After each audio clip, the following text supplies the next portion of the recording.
எப்படி இருக்கீங்க ப்ரோ? நான் நல்லா இருக்கேன் ப்ரோ. நீங்கள் எப்படி இருக்கீங்க? நான் நல்லா இருக்கேன். கையில் எப்படி இருக்காங்க?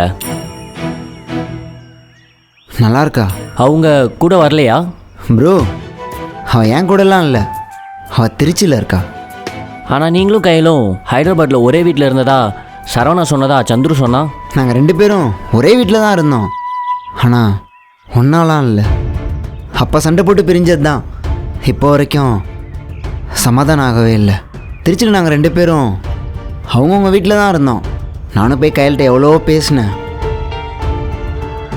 அவன் நான் பேசுகிறத கேட்கவே இல்லை.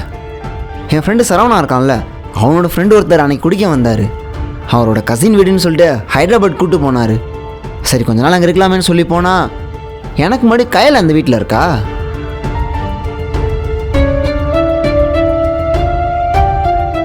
அங்கே தீப்தின்னு ஒரு பொண்ணு இருக்கா, அந்த பொண்ணோட ஃப்ரெண்டோட ஃப்ரெண்டு தான் கையலாம். 2 பேரும் ஒரே வீட்டில் இருக்க மாதிரி ஆயிடுச்சு. ஆனால் நாங்கள் 2 பேர் லவர்னு அங்கே இருக்க யாருக்குமே தெரியாது. நேத்தி தான் சொன்னேனே, சரி ஓகே கையில் டிஸ்டர்ப் பண்ண வேணாம், அங்கேருந்து நான் கிளம்பிடலான்னு பார்த்தா அவன் எனக்கு முன்னாடி கிளம்பி திருச்சி போயிட்டா. நீங்கள் கையில் திருச்சியில் போய் பார்த்தீங்களா?